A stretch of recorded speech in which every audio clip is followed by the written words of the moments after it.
5 দিনের ছুটির জন্য বাড়ি পাঠায়, বলে যে আমাদের 5 দিনের ছুটি দেওয়া হয়েছে। তো আমরা তো ভাবছি যে ছুটি, সেই হিসেবে আমরা বাসায় আসার পরে 21 তারিখে আমাদের প্রত্যেকের জেলায় জেলায় ডিসচার্জ লেটার পাঠিয়ে দেওয়া হয়। কখনোই কল্পনা করি না যে এরকম সামান্য একটা অভিযোগ দিয়ে আমাদের চাকরি থেকে 1 বছর ট্রেনিং করার পর সেখানে বের করে দিবে।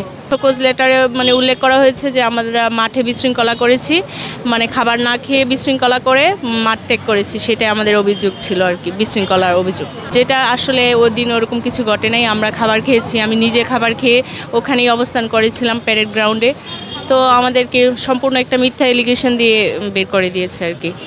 সারদার 112 বছরের ইতিহাসে এরকম কখনোই হয় নাই যে এই সামান্য খাবার না খাওয়ার অভিযোগে কারো চাকরি চলে যেতে পারে। 8 তারিখে আমাদেরকে একটা দেওয়া হয়, শোকজ লেটার দেওয়া হয়। সেখানে আমাদের কৈফিয়ত জানার জন্য কৈফিয়ত দেওয়া হয়। আমরা 9 তারিখ সেই কৈফিয়ত জমা দিই। তারপরে আমাদেরকে 19 তারিখে 18 তারিখে বিকেলে 5 দিনের ছুটির জন্য বাড়ি পাঠায়, বলে যে আমাদের 5 দিনের ছুটি দেওয়া হয়েছে। তো আমরা তো ভাবছি যে ছুটি, সেই হিসেবে আমরা বাসায় আসার পরে 21 তারিখে আমাদের প্রত্যেকের জেলায় জেলায় ডিসচার্জ লেটার পাঠিয়ে দেওয়া হয়। এখন তো আমরা খুবই ভেঙে পড়েছি যে আমরা তো কখনোই কল্পনা করি না যে এরকম সামান্য একটা অভিযোগ দিয়ে আমাদের চাকরি থেকে 1 বছর ট্রেনিং করার পর সেখানে বের করে দিবে। তো সেই দিনটা আমাদের জন্য খুবই ভয়াবহ একটা দিন ছিল। এটা তো ইন্টারনাল বিষয়, সেটা তো আর আমরা জানি না। যে আমাদের শোকজ লেটারে যেটা উল্লেখ করা ছিল যে বিশৃঙ্খলা, তো আমরা তো জানি বিশৃঙ্খলাই।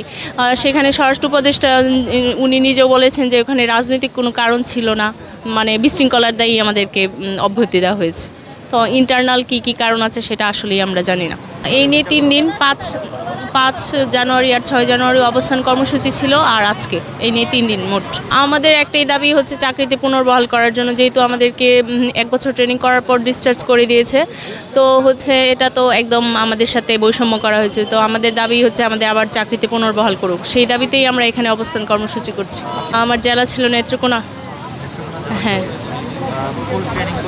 হ্যাঁ হ্যাঁ 1 বছর, আমাদের আর 12 দিন বাকি ছিল। আর এখানে অনেকেই আছে যারা 14 মাস ট্রেনিং করেছে, 1 বছর পূর্ণ করেছে।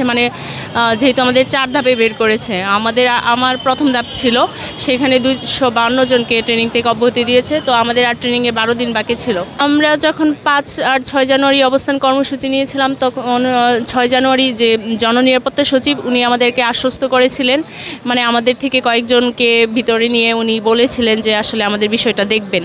তো 1 সপ্তাহ পার হওয়ার পরেও কোনো আশানুরূপ ফল না পাওয়াতে আমরা আজকে আবার অবস্থান কর্মসূচি, যে আদৌ আমাদের নিয়ে আসলে কি ভাবছেন কিনা, বা আমাদের নিয়ে আসলে ওনারা কতটুকু উদ্বিগ্ন। দেখেন, এখানে ম্যাক্সিমাম 99% নিম্নবিত্ত পরিবারে। এত টাকা থাকলে তো আর এই কষ্টের চাকরি কেউ 1 বছর করতো না। এখানে সবাই 1 বছর নিজেদের ফ্যামিলি খুব কষ্ট করে ওদেরকে টাকা দিয়েছে 1 বছর চলার জন্য। অনেকে ধার করে টাকা নিয়েছে। এদের যদি এতই টাকা থাকতো তাহলে এই কষ্টের চাকরি কেন? আমরা তো অন্য বেটার কোনো জবে যেতে পারতাম। ভালো মন্দ তো সব জায়গাতেই থাকে, শুধু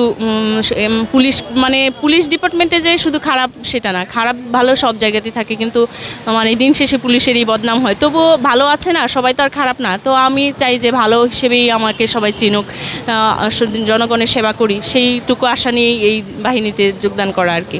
অপরাজিতা মজুমদার, 40তম ক্যাডেট এসআই ব্যাচ, অব্যাহতিপ্রাপ্ত।